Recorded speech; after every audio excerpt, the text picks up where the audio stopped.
Metro rail চালু নিয়ে নতুন তথ্য দিয়েছে সড়ক পরিবহন ও সেতু মন্ত্রণালয়ের উপদেষ্টা মোহাম্মদ ফাউজুল কবির খান। তিনি বলেছেন 7 দিনের মধ্যে মেট্রো রেল চালুর চেষ্টা করা হবে। রোববার 18 আগস্ট সচিবালয়ে সাংবাদিকদের সঙ্গে আলাপকালে ফাউজুল কবির খান এসব কথা জানান। এই উপদেষ্টা বলেন, সড়ক জনপথে যেসব প্রতিষ্ঠানে আগুন বা ভাঙচুর হয়েছে সেগুলো সংস্কার হচ্ছে, আগের মতো সিঙ্গেল সোর্স প্রকিউরমেন্ট হবে না।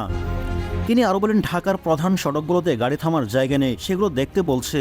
যেখানে যেখানে গাড়ি থামাতে দেওয়া হবে না সেখানে সেখানে গাড়ি থামাতে দেওয়া হবে না। ফাউজুল কবির খান আরও বলেন, বাংলাদেশের সড়ক নির্মাণ ব্যয় পৃথিবীর সর্বোচ্চ, এ অপবাদ ঘোচাতে হবে। ভ্যাট দায়মুক্ত থেকে লাভজনক ব্যবসা পরিচালনার বিশ্বস্ত সহযোগী দ্য রিয়েল কনসালটেশন। স্বচ্ছ ভ্যাট আইনে দক্ষ ন্যায্য ভ্যাট প্রদানে।